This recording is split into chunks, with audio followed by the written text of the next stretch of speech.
You want to find that drive and focus that has you locked in and on fire every single day? My book, The Mirror Motivation, will do it for you. I bought a copy for you. You take care of the shipping. The book is free. Click the link down there. I got you. DreAllDay.com. The best show in the game is now on air. You are tuned in to the show where you learn the discipline to show up day after day to do the work, the confidence to put yourself out there boldly and authentically, and the mental toughness to continue showing up, doing the work, putting yourself out there, even when the success you've expected to achieve is yet to be achieved. And on top of all this, you get a huge dose of personal initiative. This is the go-getter energy that moves me, you, and everyone else out there to go make things happen instead of waiting for things to happen. We put all this together, and what you get is the mindset, the method, the book, the philosophy, the podcast known as Work on Your Game. My name is Dre Baldwin, also known as Dre All Day. Welcome to the show. Today's topic, what business are you in? This is a question. This is an open-ended question that shouldn't be open-ended for you. This needs to be a closed question for you because you need to figure out. If you haven't figured it out yet, figure it out. And if you have figured it out, you need to remind yourself as often as possible what business you are in. This topic is all about staying focused on the key outcome or outcomes, plural, of your work.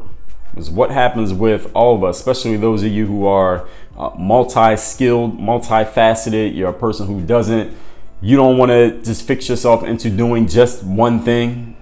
We often get sidetracked from whatever the main thing is as our attention turns to that thing on the side or that extra thing that we want to do, and thing that you may even be good at, and it may even be a great opportunity for you there, but we don't want to get distracted from the main thing. We don't want to get distracted from feeding that golden goose that's laying those golden eggs, because if that goose dies, then all those eggs go away as well. So today I'm going to help keep you on that straight and narrow path of focusing on what the main thing is, remembering what business you're in while you may still do other things. I'm not telling you not to do them. Listen, I do a whole lot of different things. I'm not locked into just one thing, but at the same time, you still have to know what business you're in. You still have to know what your main focus is. So when you come to a decision point, an inflection point, somewhere where you have to make a choice, you can ask yourself, okay, what business am I in, or which one of these options best fits the desired outcome of my business? If you don't know what business you're in, then you can't answer that question, and then you'll be hit with the paradox of choice, which is going to cost you a whole lot of time, effort, energy, attention, and focus while you try to figure it out. So today we're going to figure it out ahead of time. Point number one. Today's topic, once again, is what business are you in? Here's a great thing about sports. In my background, being an athlete, and I know a lot of athletes or people who are in sports listening to the show. The great thing about sports as compared to all the other things we do in life, such as business that's not sports, is that in sports there's one scoreboard.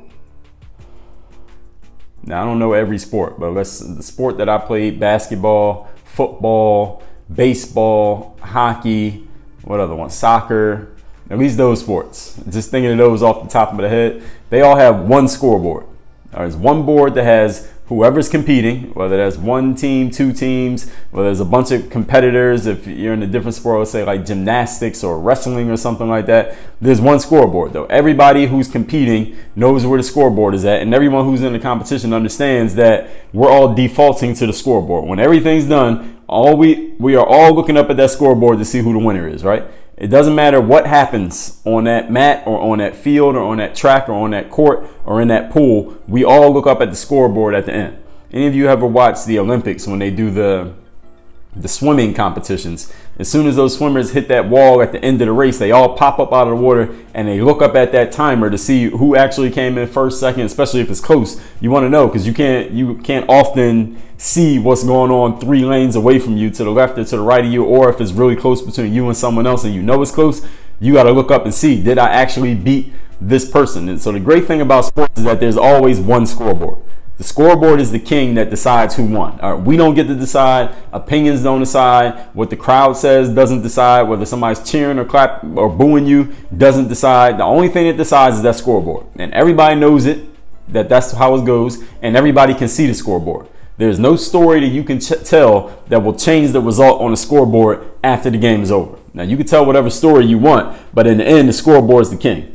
Last summer, when the first round of the NBA playoffs, the Portland Trail Blazers were playing against the Oklahoma City Thunder. And in the last game of that series, I believe it was game 5 of the series, Portland was up 3-1.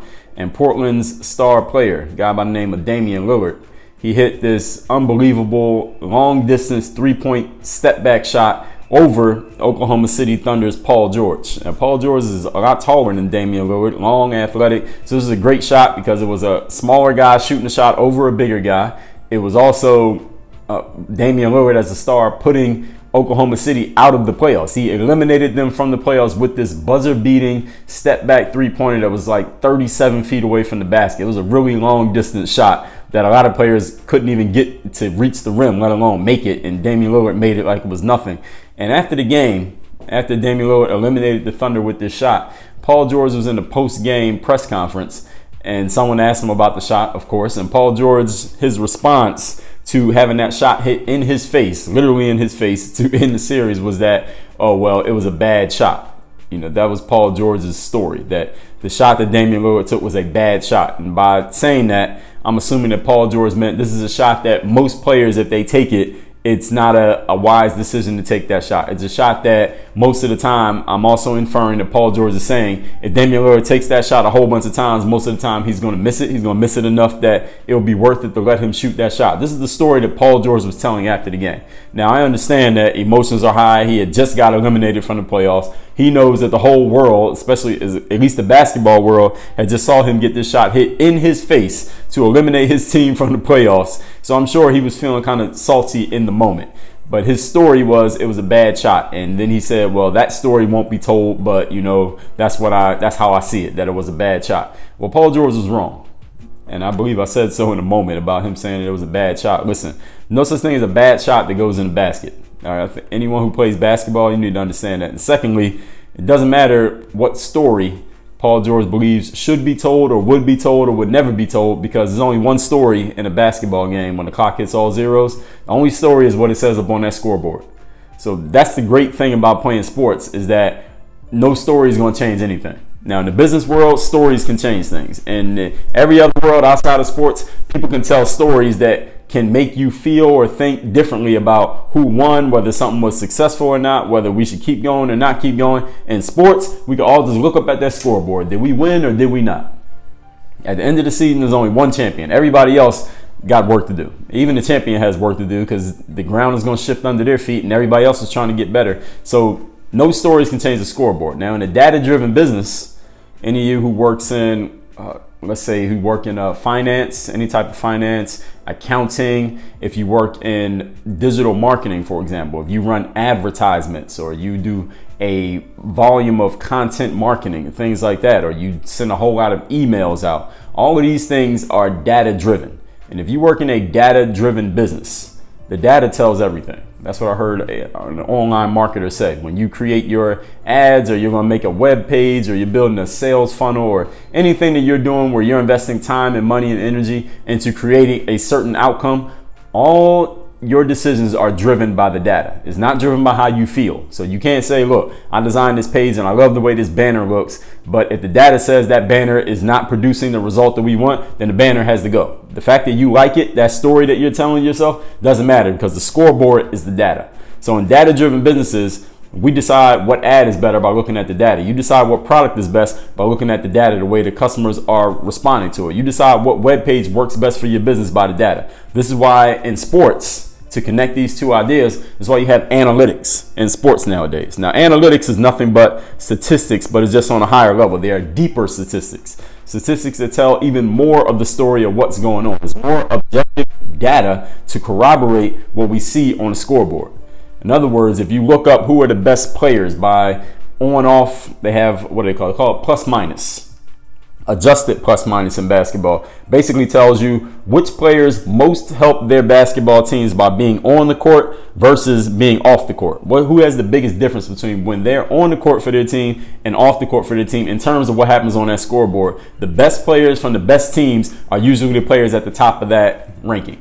Now, what does that do? That's data that's corroborating what's already happening on the scoreboard. These are the winning teams. These players seem to always be on good teams. When these players are around, their teams do better than when they're not around. And then we get this the analytical data that tells us the exact same story.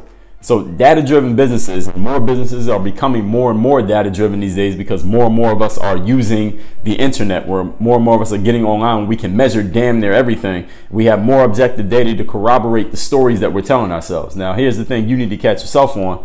If your story is not being corroborated by the data, Paul George, your story is it was a bad shot, but the data is the shot went in and you lost and you're out of the playoffs, then you might need to change that story, or just forget the stories and just go off the data.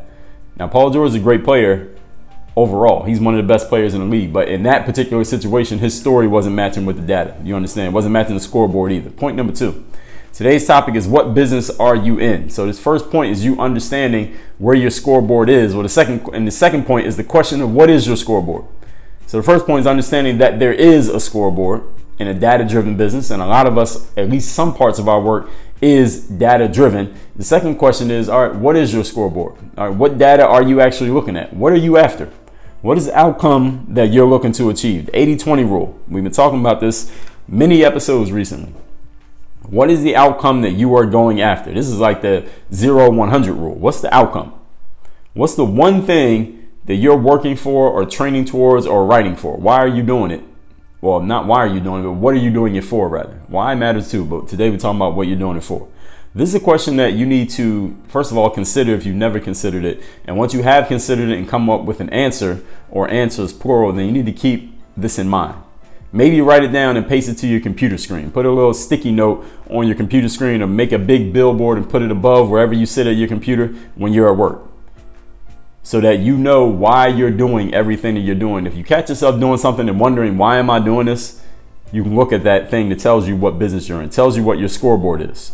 Are you trying to get more followers, more likes, more comments, more customers, more leads, more views, more downloads? Maybe you want all of them, but which one matters the most? Which one will make all the rest of them work? Which one will make all the rest of them not matter?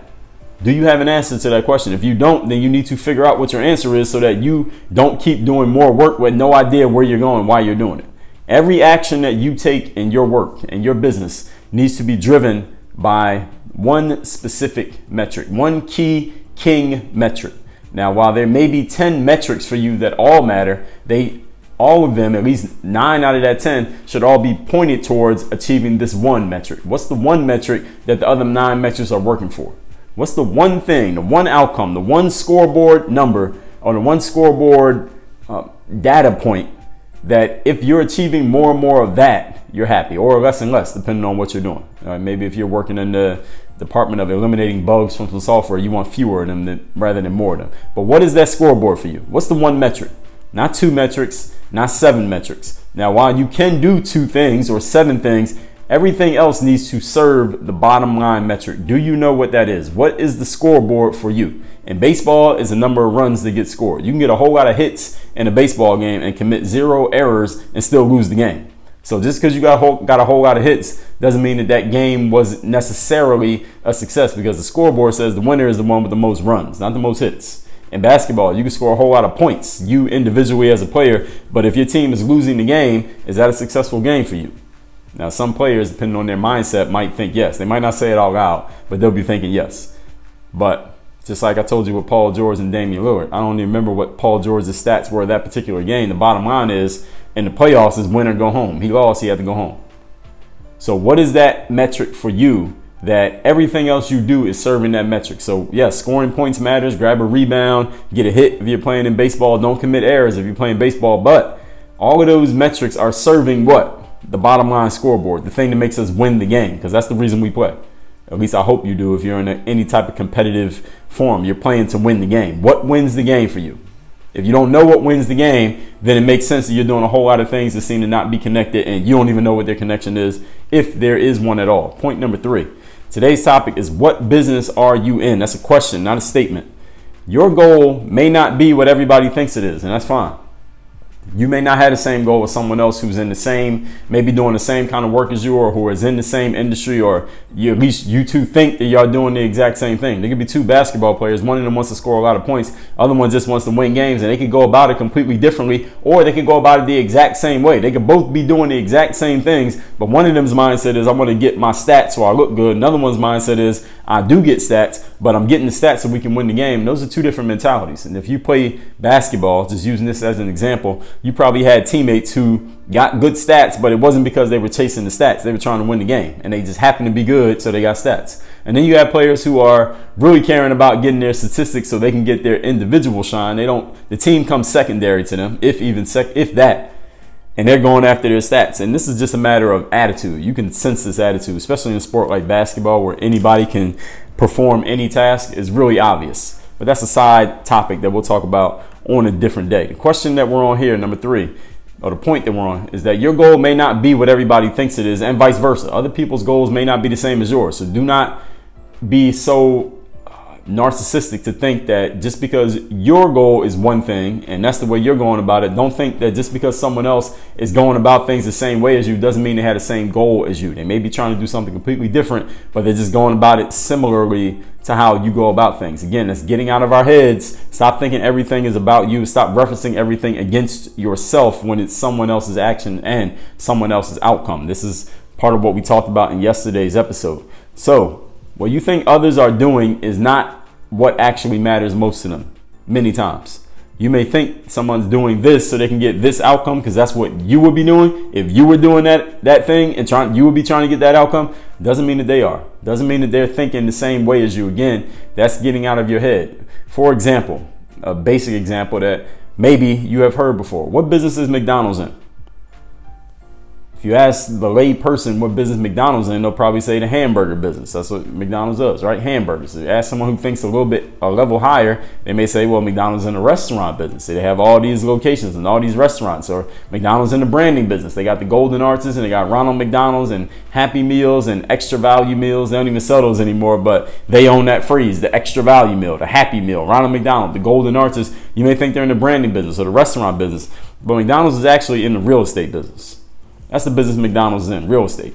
All the things that McDonald's does is pointing them in the direction of acquiring more real estate and then renting out that real estate to the franchisees who open their own McDonald's locations. And the McDonald's brand of the Golden Arches and Ronald McDonald and the Happy Meals and the Extra Value Meals and all the other things that we associate with McDonald's, the McFlurries, the fries, the burgers, all those other things that we associate with McDonald's, all of those metrics or all of those elements or features or benefits or whatever you want to call them, those assets are all pointing towards serving the main metric. The main metric is acquire more real estate, acquire more land, build a location on it, franchise it out to somebody, and we collect money. That's McDonald's business. That's the business that they're in. Every restaurant is giving them more real estate. Every hamburger is deepening the establishment of their brand. Every McFlurry that gets sold is deepening their pockets. Actually, it's filling up the pockets of their franchisees, filling up their pockets as a company, getting more people to be more connected to McDonald's because hopefully they like the McFlurry and it was made the right way and they keep coming back. And then when they drive across the country, they see a McDonald's, they're going to stop at it because McDonald's has more real estate. That's the business that they're in, the real estate business. If you notice one thing about McDonald's, if you happen to be out and about right now, look around. McDonald's is always in a great location. You never see a McDonald's just in a middle of nowhere. You never see a McDonald's in some hole in the wall. It never is. They always have great locations. And is it because McDonald's just has a monopoly on land? No. It's because McDonald's will pay extra. They pay a premium to get the best locations and the best land because they're in the land business. The restaurant just happens to be what they put on that land. They rent that land out again to their franchisees. Those are the people who are really paying for it. McDonald's buys it, but then it's getting paid back by the franchisees because they're going to keep that restaurant open because it's making them money. So McDonald's has perfected this system, this franchising system, to where anyone who opens one, you are damn near guaranteed to make money. Very rarely do you see a McDonald's close down. How many times have you seen a McDonald's with somewhere and it just shut down and they didn't reopen another one either in the same spot or very close to it? Very rarely. McDonald's franchises don't fail too often. And that's why it costs a whole lot of money. It probably costs, I know back in probably about 15, 20 years ago, it costs almost $3 million to open a McDonald's franchise. If you wanted to open one, you had to write McDonald's a check for damn near $3 million. So I would bet today that number might be up to $4 or $5 million. Just to open it, just to get the right to have one, you got to write McDonald's a check for $5 million up front. Then you had to go to McDonald's has this thing called Hamburger University. This is a real thing. Because I remember when I worked at McDonald's my senior year of high school. I was not a franchise owner. I was an employee.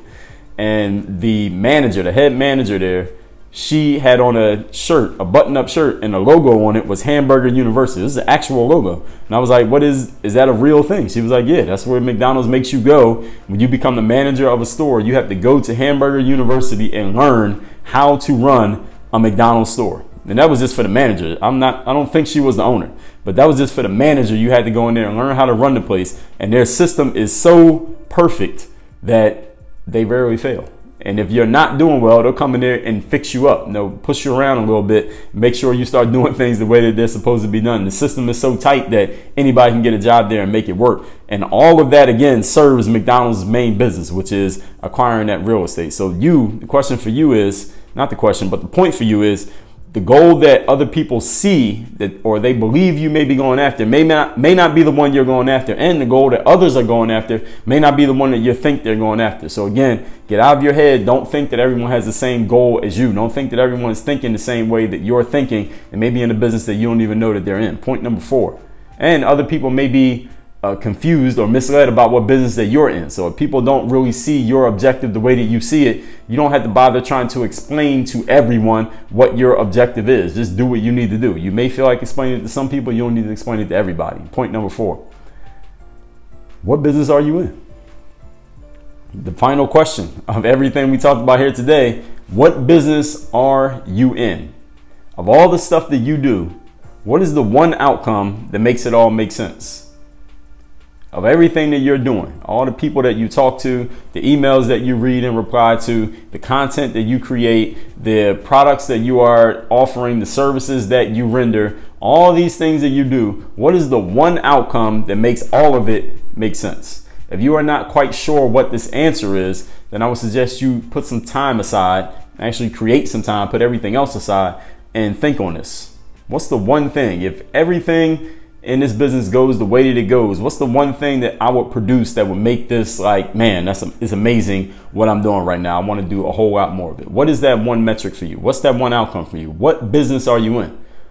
Does McDonald's want to just sell more hamburgers? Yes, but the reason why is because it leads up to a chain of events, starts a chain of events that leads to them acquiring more real estate. Because that's the business that they're in. Again, you can look this up and read more about it. I need to read some books on McDonald's. And once I do, I'll tell you more about it as I learn. And you can read some too. Maybe you'll read it before me. But let's recap today's topic, which is a question, open question that you need to close. The question is, what business are you in? This is all about staying focused on the key outcome of your work and not getting too sidetracked. Point number 1. Great thing about sports, those of you who work in sports, who have come from sports, is that sports has one scoreboard. Right? You don't have to ask yourself what business you're in when you play sports. I mean, you do, but you really don't. The business is winning games. The business is winning matches, winning competitions, winning championships. That's the business that you're in. There's a story I heard Michael Jordan said one year during training camp with the Chicago Bulls, as the team went around the room and the coach, Phil Jackson, asked each player to tell us, what are your goals for the season? And some players said, I want to play a certain number of minutes. Some guys said, I want to be a starter. Another guy said, I want to make the All-Star game. Michael Jordan said, my only goal is to win the championship. That's the only reason I play. I don't care about any individual accolades. My only goal is to win the championship, and that's the only reason that I'm here, and that's the only reason all the rest of you better show up, as if that's the only reason you're here. So for you, what is the data? What is that data point, that metric that matters the most to you, that everything else makes sense as long as that data point comes out right? Point number 2. What is your scoreboard? What are you after? What's the one key outcome that you are training for? This is a question that you need to keep in mind at all times when you're doing what you're doing, because there will come points where you have to make a decision between maybe more than one thing that you're interested in or more than one metric that you've been looking at, but which one matters the most? Which one gets you closest to your outcome? You need to know that answer before you hit these points of needing to make a decision. Number 3, your goal may not be what everyone else thinks it is, and everyone else's goals may not be what you think they are. But it doesn't really matter what they think or what you think. What matters is you knowing what your outcome is and doing what you need to do in order to get to it. So don't think that you have to conform to what everyone else thinks your goal should be or what your outcome should be for what you're doing. You need to know what it is and make sure all your actions are pointed in that direction. And point number 4, the final question: what business are you in? Of all the stuff that you do, what's the one outcome that makes it all make sense? If you are not sure of that answer, I suggest that you spend time thinking on it. Now, in the game group, There is a section on business. There's a section on sales. There's a section on building rapport. There's a section on connection. There's a section on discipline and focus. There's another one on energy. These are all separate sections in the game group, in the masterclass sections.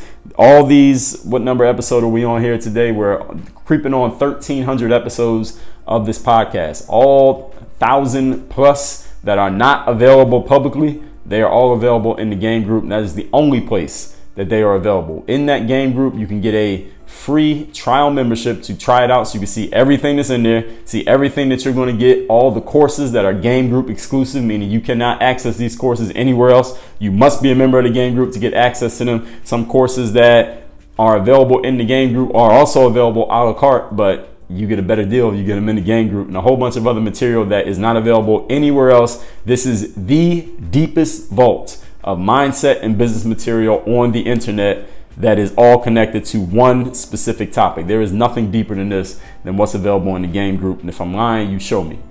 Go to workonmygame.com/game group to get all the details of exactly what you get and to get started and get access to all of the past material of the Work on Your Game podcast. We're talking over 700 hours of material on business, on mindset, on all those things that I just mentioned, and a whole lot more that I didn't even say. We got about 30 different topic categories in the game group members section. And of course, you got all 1,300 episodes. You just want to go through them by date and by time.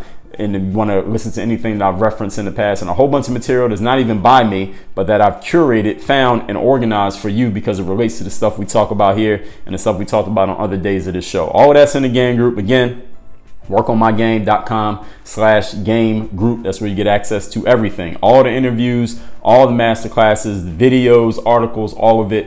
Work on your game. Dre all day.